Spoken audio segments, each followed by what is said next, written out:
We rocking again. It's Lil Kenny Russell, Kanum Konsua Moon. We back in the house, you hear me? I'm excited. I mean, the dress rehearsals is over. I had about 11, 12 videos. I think I was given a little bit too much information that people wasn't really inclined to know about. I don't take it as a knock on what I was doing, because what I was doing is the same thing I'm trying to do now. Give me a second. Let me see if we streaming live. Give me a second. Excuse me. I'm gonna get my monitor up. Yeah, we live. Excuse me. I'm gonna get my monitor up. Okay. So what I'm gonna do today, I'm gonna give y'all a quick how-to video. That's what it's called. It's called a quick how-to video. And what I'm gonna do is show you how to disregard all these biblical type of scriptures and people that just insist on the biblical doctrine being just historical. You see? So I know it's not historical, so I'm gonna give you a historical way of going ahead and disproving it. So as you know, I've said it many a times, the Bible is historically worthless. That means it has no human historical value whatsoever.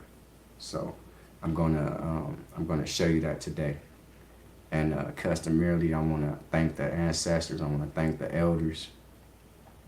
Dr. John Henry Clark, Dr. Yosef Ben Yakinen, John G. Jackson, Chancellor Williams. I mean, the list can go on. El Haj Malik Shabazz, Dr. Khalid Muhammad. You know, the list is extensive, and I want to thank the father of my education, like I always say, Dr. Walter Williams. I look at him all the time. It's people that I also want to take my hat off to. Shout out to General Seti. Shout out to the young Pharaoh. Khalil Omani, he doing this thing. Sanetter, everybody in that community. I'm not a part of that community, nor do I care to be a part of it. But I'm just somebody that's transferring knowledge. I'm going to transfer from me to you, you know. So now I'm gonna do the quick how-to video to show you the difference between literary information. What I call literary information is just what it sounds like. It's literary. That means it's literature only. It's only historical inside of the literary paper that it's printed on. You see what I'm saying? Then you got historical information. So, excuse me. Historical information is just what it sounds like. It's historical. That means it happened in human history. So, again, nothing in the Bible ever happened in human history, and I'm going to show you how to go ahead and disprove that, since they insist on thinking that these are human beings and real people. I'm going to give you a guide on how to go ahead and get rid of that. So I'm going to screen share now. Good morning, good afternoon. I thank y'all for tuning in, whoever going to tune in. But now we're finna ramp things up, you know. You might not have got or understood a lot of the stuff that's on my channel already, because I was kind of in depth. I was giving you a whole lot to chew before I can even give you the baby bottle. So first I have to like start you off on soft, then bring you to hard. So this is how to go ahead and eradicate. This is something hard, but it's soft because it's gonna be quick. This is how you can eradicate all the people who thinking that the Bible is historical. I'm gonna show you how to show them that it's not. So I'm gonna share my screen.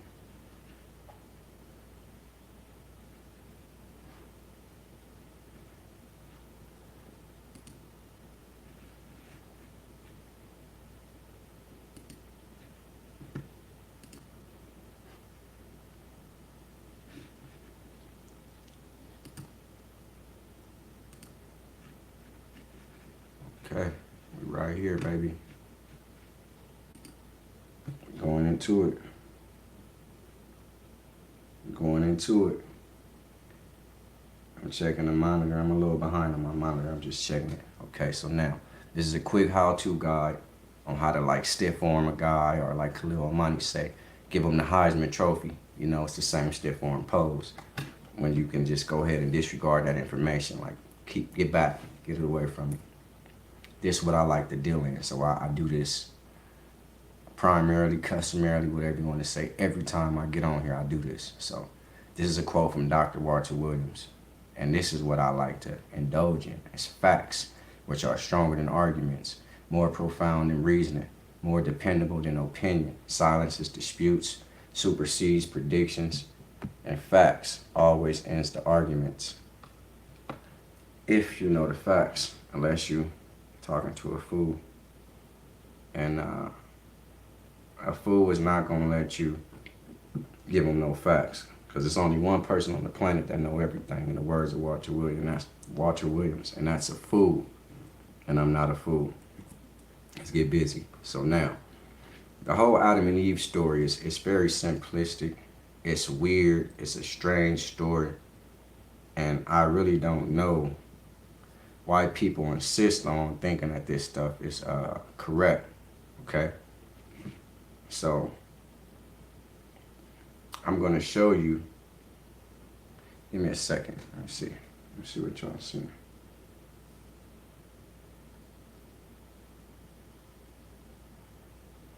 1 second, my bad.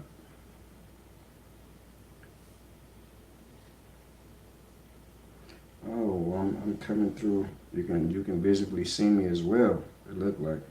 Let me see, because I don't want you to be seeing me at this current time. Let me see. This is new. It's new software. I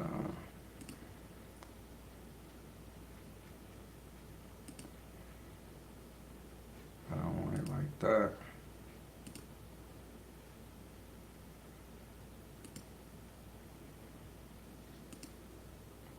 Okay, give me a second. I'm checking out the software. I never ran it before.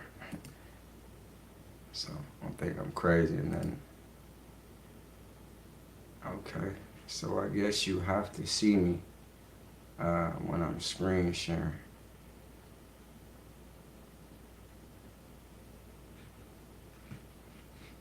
All right, let's get back to it. That ain't no thing. Remove from share screen.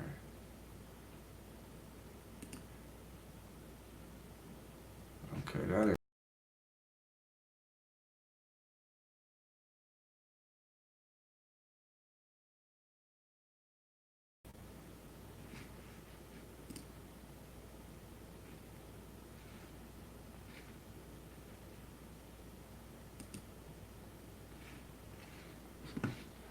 All right, let's get back to it. I guess you guys can see me the entire time while I'm streaming. So that's no big deal, but I don't even want the screen on me at this time. Let me see. I might have got it right. Whatever the case may be, it doesn't matter. Okay, so the whole Adam and Eve thing started in 4004 BC, which is very young in history. If we speaking about historical human history, that's very young. Okay, so I got the dates here. This is when Adam and Eve was born, 4004 BC. So this is the creation of the whole planet, life source and everything. And what's important is I want you to see, does this have it? This don't have the flood situation, but I want you to also see that their lifespans. I have a picture of that, just the lifespans of these people. But Adam and Eve lived to be 930, Seth 912, Enos 905, Canaan 910. All this stuff is astronomical numbers when it comes to human life. It never happened before, and it never happened previous. This is literary history. This is not historical history. That's what I'm trying to tell you about how to decipher and separate one from the other. So now, it's Adam and Seth. So what these people did was saying that the lifespan and all that started 6,000 years ago. Well, that's the same thing. I'm sorry, say 6,000 years ago. It's about 4,000 BC. They got 4,000 flat, but this one has 4,004. See, it's very specific. But if this is in fact what happens, and God is the one that's painting this picture, it should be 100% correct. And what I want you to see here is the flood story. This is 1700. Okay, so that means the flood happened on this in 1650. See how it's in the middle there? Now, look at the flood on here. 2452. That's almost 1,000 years. Okay? It's almost 1,000 years. Then I'm going to show you on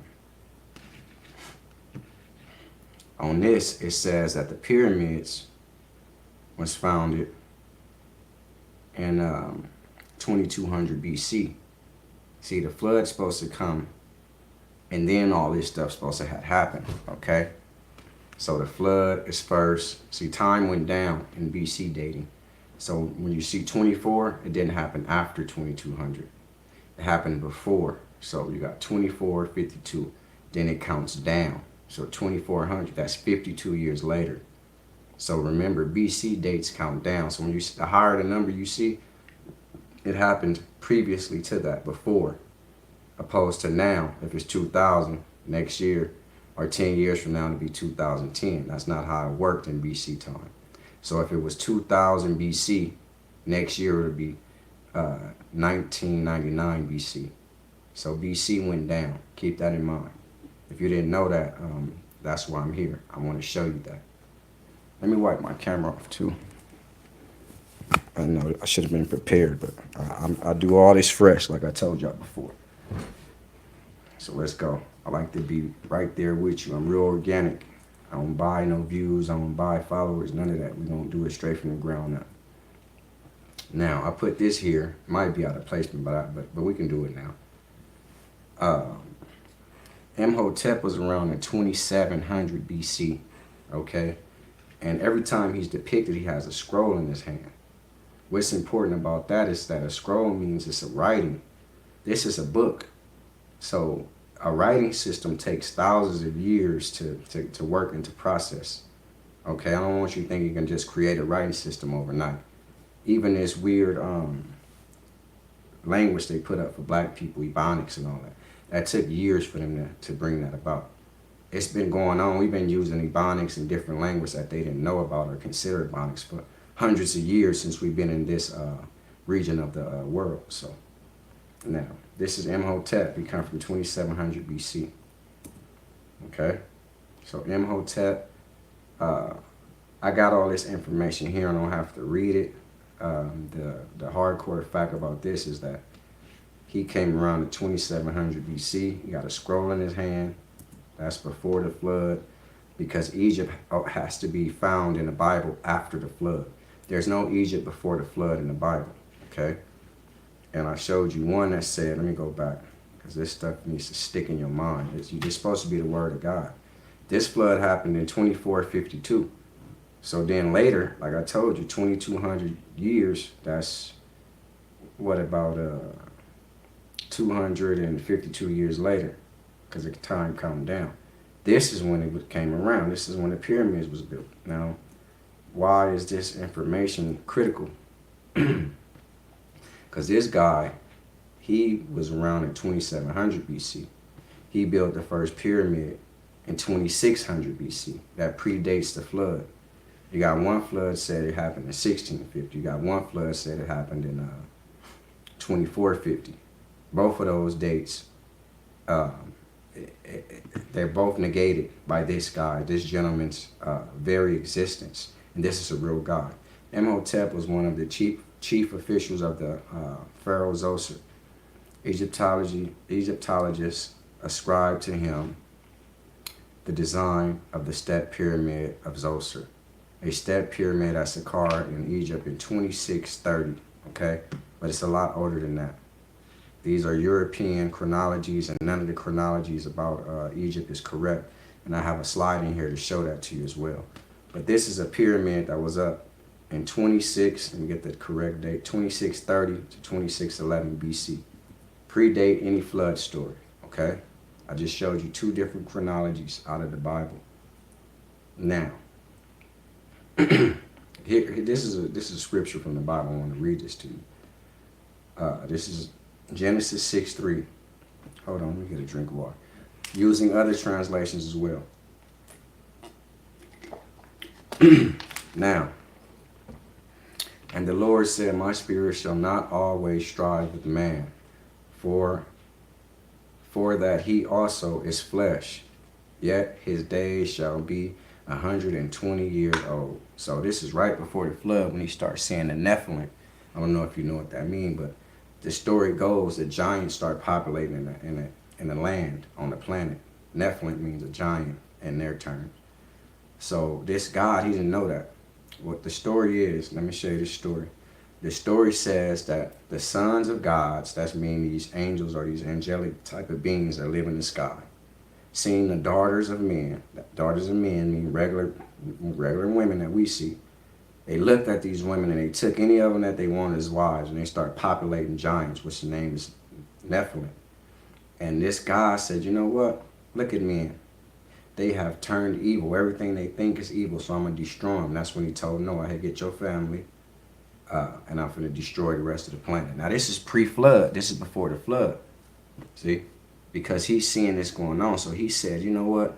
I'm cutting men down because I just showed you a picture. Let me go back. I just showed you a picture where they lived to, look, 930, 912, 905, 910, 895, 962. Now, all this stuff, I'm trying to show you how to disregard it historically. See? This already knocks the chronology of the Bible out. It's no Egypt before the flood. So you got a guy right here that predates any flood chronology I just showed you in the Bible. Okay? So he said here, you know what? I'm tired of this. I'm going to cut down the salary cap, you know, like Roger Goodell and them. I'm going to cut the life expectancy down to 120 years. This is what it says right here. Let me read it to you in the ESV. Then the Lord said, my spirit shall not abide in man forever, for he is flesh. His days shall be 120 years. So again, nobody on the planet can live after 120 years according to the word of God. This is God's book. They teach you that as a kid and as an adult. Don't question God. The book of the Bible is God's word. If you question, you can go to hell and burn up. Okay? And after that, your soul still going to torment forever, eternity in Revelations, how they tell you. All lies. Then the Lord said, this is New Living Translation, my spirit will not put up with humans for such a long time, for they are only mortal flesh. In the future, their normal lifespan will be no more than 120 years. See? Now, if he was talking about the future, near future, when God talking, I'm thinking he's talking about like right away. You know how they say Tylenol, take your headache? Right away. You ain't got to wait for Tylenol to work. If God said it's a fact. But this is no God. This is just a man-made God. All this is man-made. So even today, you can look in your Google, whatever you want to do right now, and you can find people right now on the planet that's older than 120 years old. So again, this disregards God. I'm just using the Bible. I haven't showed you how to historically do it yet, except from right here. See? You got Imhotep. He was born in 27 BC. Now, you got the flood right here. 1650. Okay? Sorry about that. You got the flood right here. Okay? 1650. You got the flood right here. 2452. And then you see Egypt. See that they have Egypt on here? Nah. But anyway, Egypt it cannot be built until after the flood. That's the way the Bible has it. Now, this is what I wanted to show you. This is the lifespans of the biblical patriarchs. The people that lived in biblical time. Look how long they lived. Even after God, this is before the flood. So God said this before the flood. So on down the line, these people, life should start dropping to 120. But nobody on this list is no younger than 148. Again, so even in the current time of this God, his proclamations and his prophetic, whatever you want to say, him trying to prophesy stuff was incorrect. Okay? Because the youngest person on this list was 148 years old, Nahor. Right here, 148. These people lived all this time. I mean, nobody lives this time. Have you ever met a man 165, 75? No. Never met a man I never met a man 148. So you know you never seen no man like Adam. Then you got Methuselah. You older than Methuselah. 969. Let's cut it out. This is fictitious. This is literary history. Has nothing to do with historical fact because this is not history. Okay? Now I'm going to show you how to disregard it. Like I keep telling you, that's what this is about. It's a quick how-to video. Now, the flood, see, in the Bible. Again, they moved it to 2348. Again, if this was historical fact, the flood date would be cement. Because you will know the date that it happened and say, hey, this happened this time. The Bible don't have any chronology in it because nothing is historical in it. So they can just move the time around to what they feel best. Again, this is the flood, 2348. I told you the big number comes first in BC. See? It's not like today, 2020, the next year, 2021. No. 2348 comes before 2089. So the flood happened in 2048 on here. That's 3 different flood dates I showed you. All this going on. Tower of Babel happened in 2249. Now look when Egypt come about. 2188, Egypt found. Okay? Again, I take you back. This is a historical way already to knock this down. Egypt was found, according to the Bible, around 2188. Well, who built this? I went the wrong way. Who built this? This come around in 26. Right here. Pyramid of Saqqara, 2600. A higher number is older in BC. Who is this? This dude was born in 2700 BC. So again, this shouldn't be saying this historically. The flood happened, and then Egypt has to be found. So it don't be found to 2188, but you got pyramids already standing at this time, before the flood. So again, the Bible is historically incorrect. Now I'm going to show you how to really use time and go ahead and wash everything away. That's circumstantial. Some people can sit there and argue that with you. I don't know how, but they so devout in their belief that they can do that in their faith. Now, you got Australopithecus, 5 million years ago. These are from notable anthropologists and things of that nature. Okay? 3 million years ago. The chronology of the Bible starts 6,000 years ago. Let me take you back. Okay? 4004 BC. It's about 6,000 years because you got to take 2,000 off. We in 2019. You take that off and then you add this. That's 6,023. So right here it says 4,000 even. Right here is 404. Right here is 4,000. The creation of the, let me see if they got the creation. The creation of life on here is 4,108. So they done took this 4,000, put 108 years on it right here. 4108. They took the original right here, 4004, and put 104 years on it to make this date 4108. So the creation story can't even hold up. Again, on here, the pyramids, everything was founded in 2200 BC. See? You have to understand that here, 2200 BC, but this guy was born before that, Imhotep. This stands before that, Step Pyramid of Saqqara. Nobody can live to 120 years old according to the Bible. Again, this proves this God biblically. Okay, this is a lie. The flood 2348 on here, another date. Here go 2188 here, another date. Again, this stuff, it don't need to be chronology correct because it's not historical. You really have to understand when I'm knocking into your head. It's not historical, so why did the chronology need to stand up with human history? This is a way to disprove this nonsense. 1 million years ago, look here. This still would get rid of 4,000 years ago when Adam and Eve was created. Because when Adam and Eve was created, that's when the earth was created. 4,004 BC, some say 4,000, some say 404, some say 4108. This is from their chronology, okay? Now, this 100,000 years ago. This will knock the Bible out, let alone this. And plus, we have people that's older than this. You got Lucy, then you got Xanthropus boise. You can look both them names up. Actual people.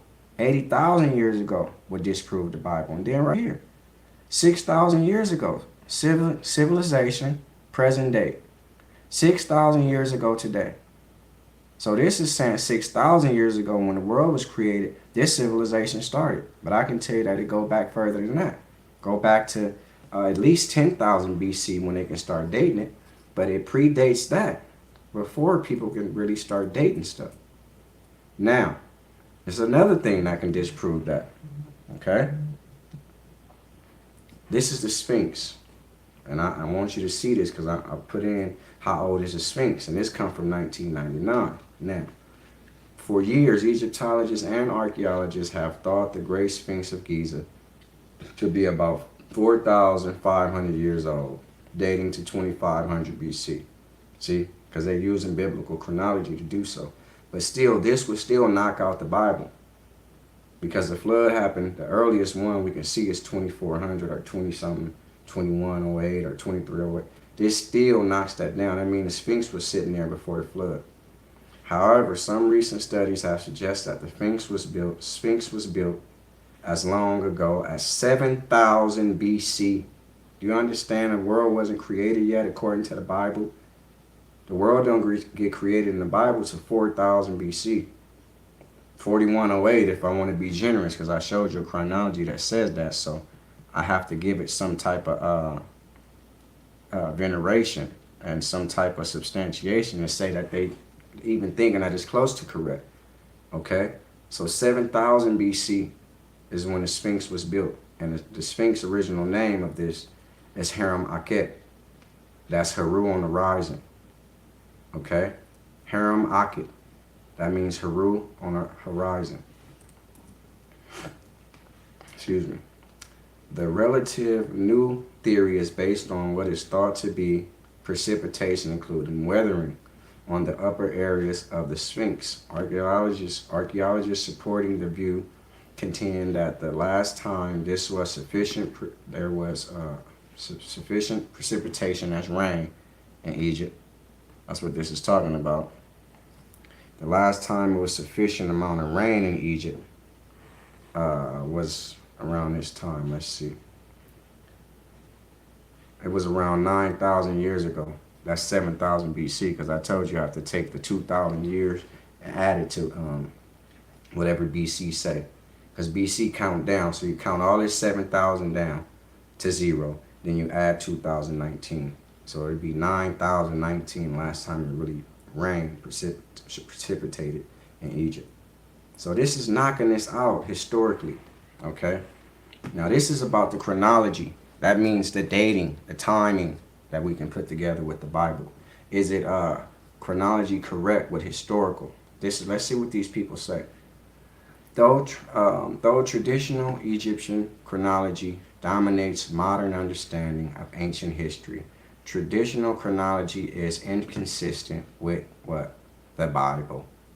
When there is a discrepancy between traditional chronology and the Bible's chronology, scholars usually ignore the Bible. See? You're the only one hold it up to your heart. The African man, because I'm speaking to the African, or the Jewish man who think he's a Hebrew, or the European man, any of these people. But the scholars usually ignore the Bible. See, they go with what history say over some written record. The Bible is historically worthless. Though many claim that traditional chronology is disputable, a close look at chronology reveals its shaky foundation. Dr. Rene Grenard of the University of Sydney says it is important to show the weakness or errors in our understanding of theory, order to leave our minds free to think of more acceptable alternative. Before exploring acceptable alternative to traditional Egyptian chronology, this chapter will show some of the errors it's built on. Okay? Traditional Egyptian chronology is built on Manetho's history and the Sophic theory. Now, let me tell you about Manetho. Okay? Manetho is said to be a advisor who worked for Ptolemy III, Philadelphia. are Ptolemy II Philadelphius. Okay. Now, this person never existed in human history, but they got big pharaoh statues of them and all that. They made this. Europeans made this stuff. It's never been no Manetho. Okay. In the 3rd century BC, Manetho compiled a list of scholars and the lengths of their reigns. Pharaohs, I'm sorry. The Sothic cycle theory assigns familiar calendar dates to those reigns. However, both Manetho's history and Sothic theory have flaws that make them an unreliable foundation of chronology. So if this man Manetho was in that time period studying everything he had in Egyptian manuscripts and catalogs, he would have been dead on. This lets you know he never existed, like I said. Okay? Now let me deal with the Exodus. See, because first people, I showed you how to get rid of Adam and Eve. Adam and Eve was the first 2 people on the planet in 4004 BC. Well, that can't be right. The Sphinx was standing in 7000 BC, and some would say longer than that. You got some scholars, you can look it up, they think it's 100,000 years old. That's astronomical. So Adam and Eve was the first people. Man, yeah, I believe in Adam and Eve. The Bible say Adam and Eve. These are Bible freaks. These are religious freaks and nuts. I'm not being disrespectful. I'm just telling you like it is. These are religious nuts who were taught a traditional way of methodology.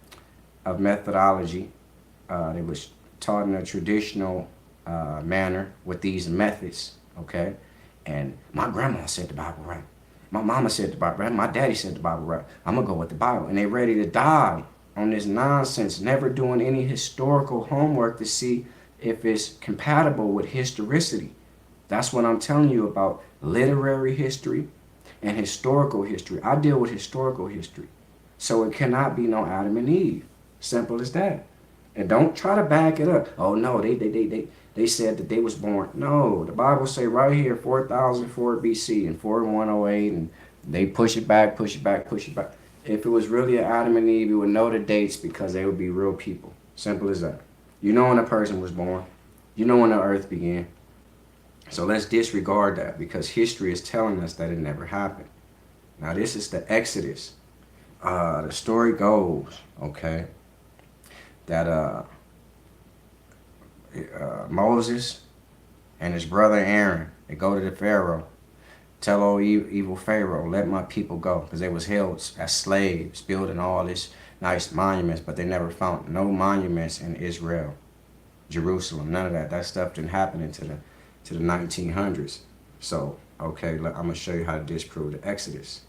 See, Moses and Aaron went down there and told evil Pharaoh. This is Bible story now, it's not history. Nobody can prove this. The Bible can't prove the Bible. And you got scholars everywhere on the planet that said the Exodus never happened. Never been no Moses. They never seen no Moses. Ain't no record of Moses in Egypt.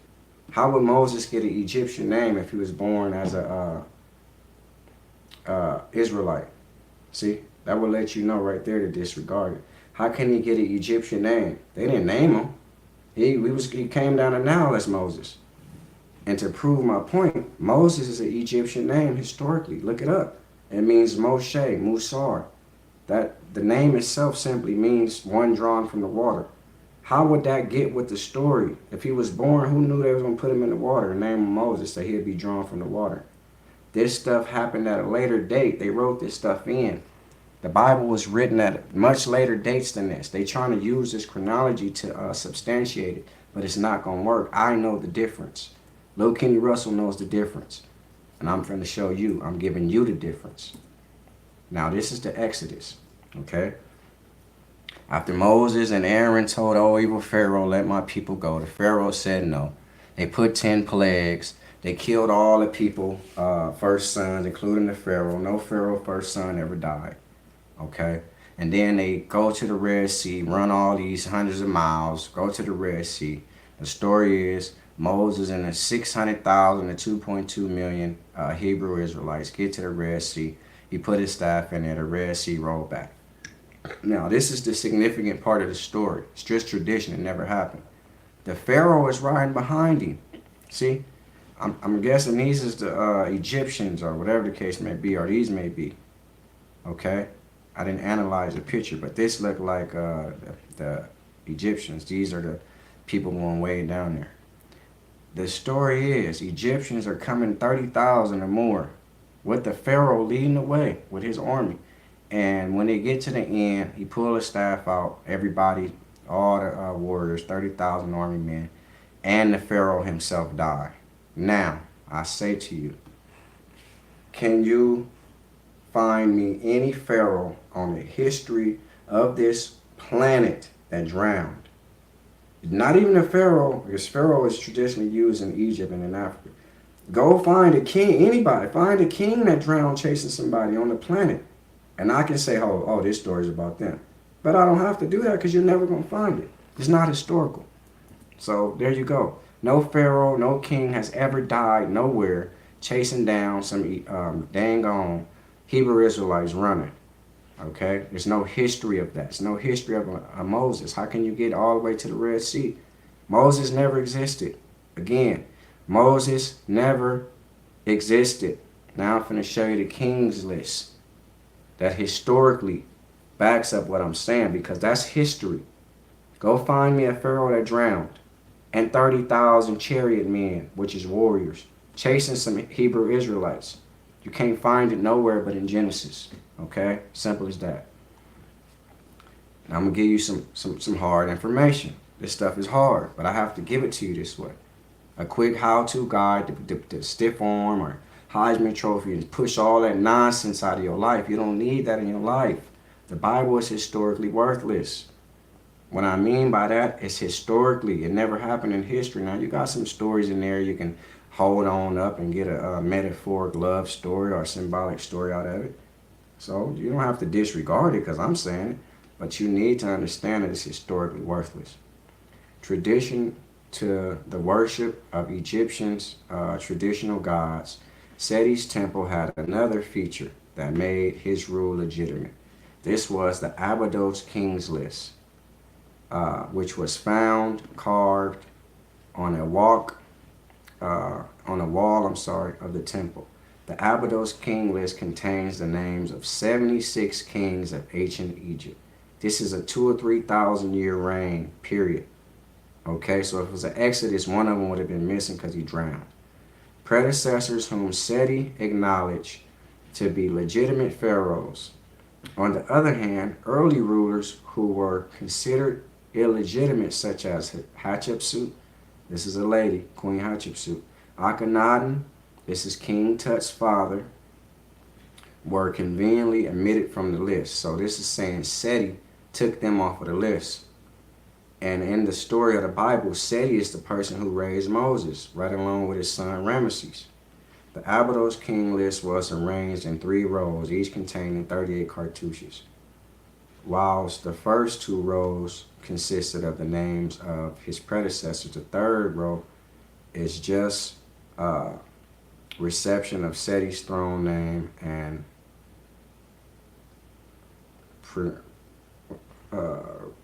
prenomen. I don't know how to pronounce that word. Excuse me. Now, this is Seti. This is King Seti I, or Seti I, however you want to pronounce it. This is Ramesses. So Moses would have been right here with this guy. He was raised up in his house. Story goes on, baby Moses floated down the river.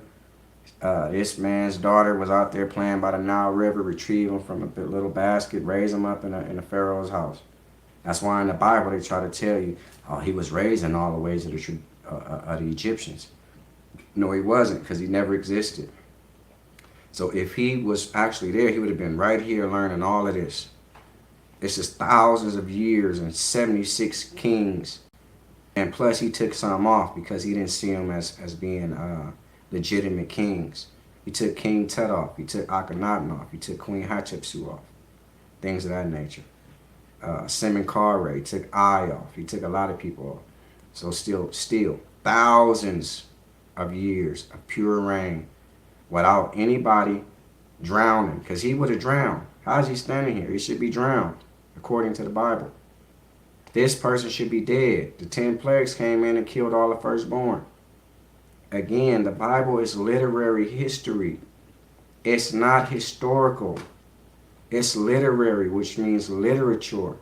That's like a person writing a novel and just putting any name on it and dating it back to a million BC. You believe it. Oh man, this man said a million BC. That's literary history. Do it coincide with history? No. Is it historical? No. Okay. Now, the first 5 books of Moses, I just threw this in there, was wrote by this man, Moses Maimon, okay? Known as Maimonides. This is a Jewish man.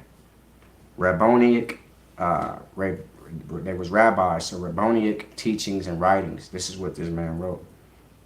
I'll read you a little bit of it. See? Torah. See how I say that? Mishnah, Torah. Okay? He wrote his stuff off another gentleman named Rashi. Rashi was born in 1040. He made up Sefer HaYasa literature.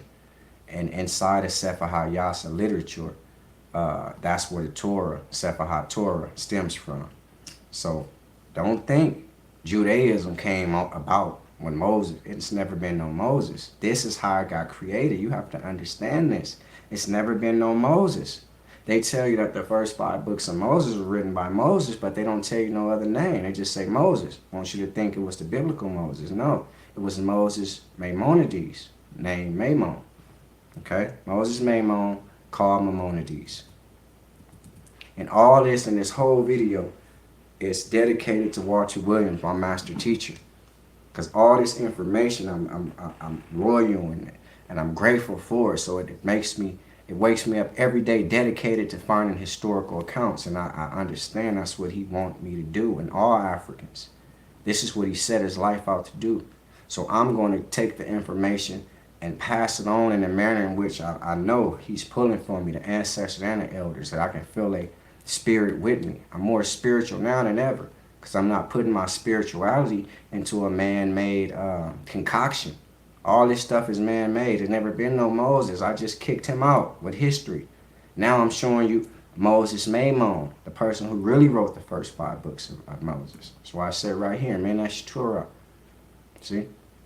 And it's considered by Jews. Get a drink.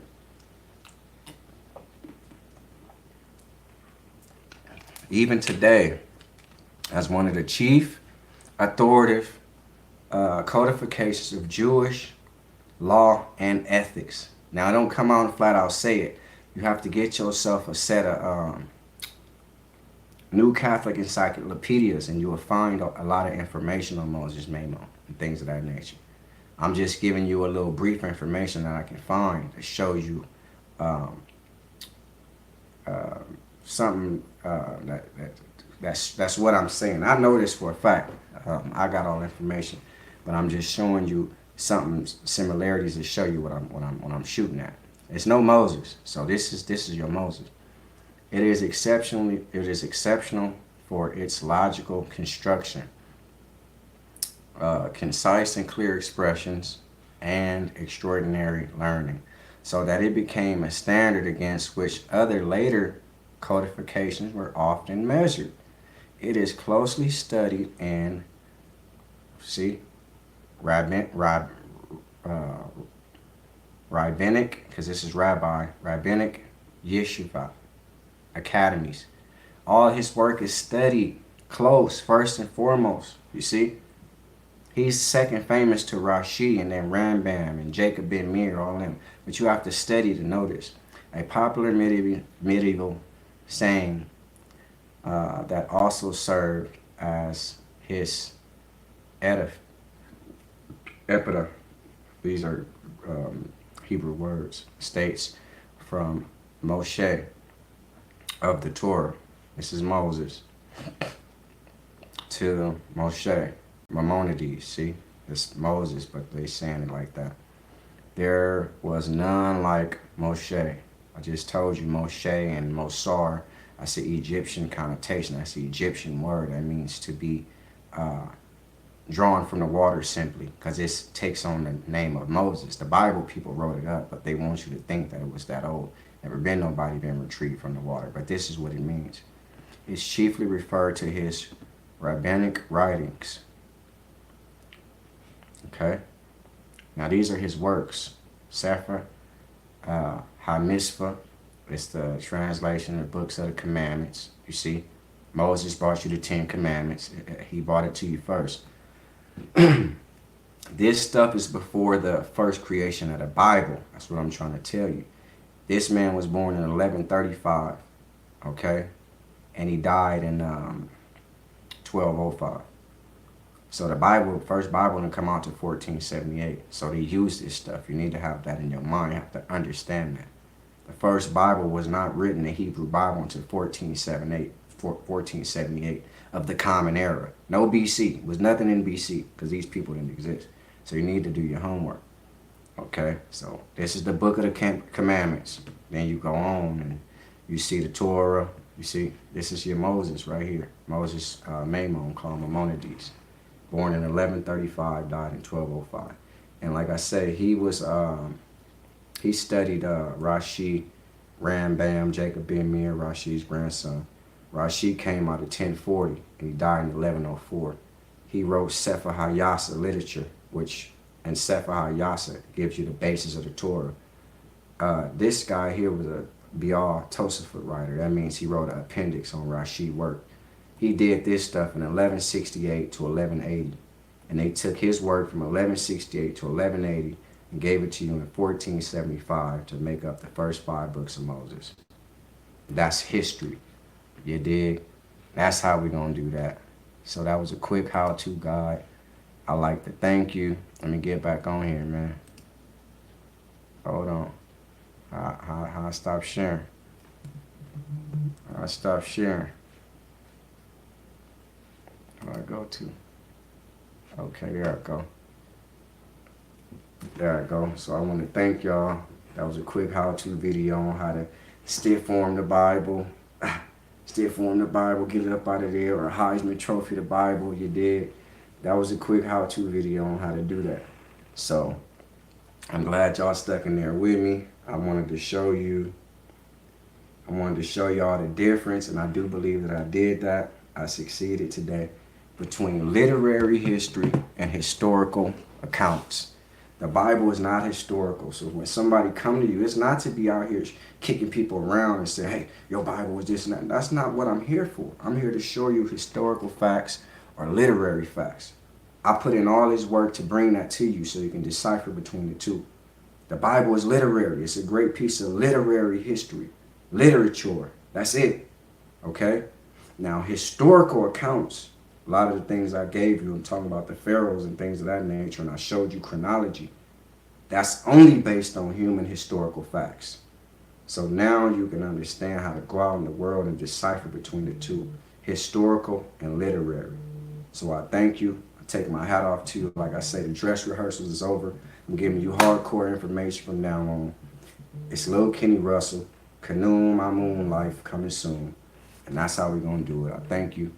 Hats off to the elders. I love the elders. I love the ancestors. I'm pushed by their spirits. And this is how we're going to do it. Thank you.